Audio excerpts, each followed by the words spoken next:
This one's from Katie. Katie said, I started dating casually this year, but quickly figured out that I wanted something more serious. And since then, I have tried to be more intentional about my dating goals when I chat to people on the apps. For example, I swipe left straight away when it says people are looking for something casual.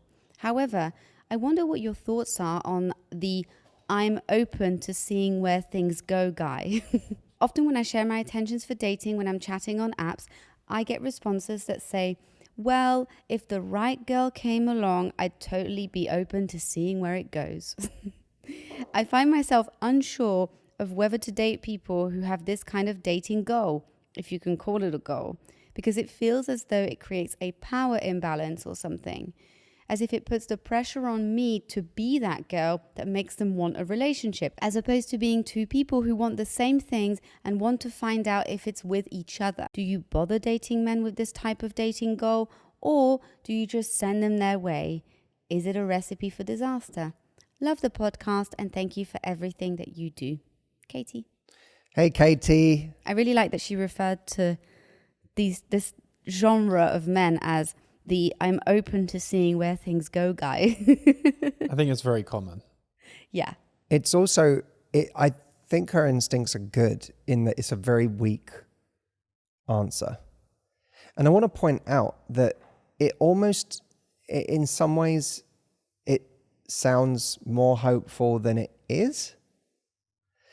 If you think of someone who wants a relationship, right, it would be logical to say, if I found the right person, I'd absolutely be in a committed relationship with them. Or if I found the right person, I'd marry them, if marriage is your thing.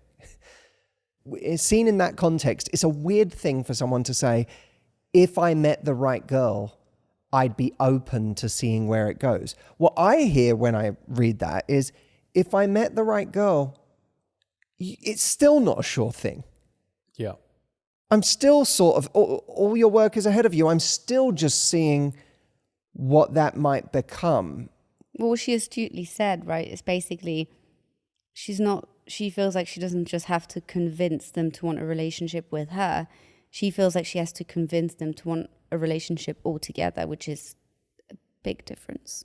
Yeah, you don't want to be in the role of the convincer early on. And I think a lot of people get into this trap where they find someone who they go, well, they have 95% of everything I like, but there's this pesky 5% of they need to be convinced. And I think that's a false way to look at it, because that 5% is actually a huge deal. But you'll go, well, he is smart, he works hard, he's loving, he loves his mum, he's good at blah, blah. But and then you go, well, if we can just bring that 5% over, then it's my perfect person. And I think that role of being a convincer is a power imbalance for sure.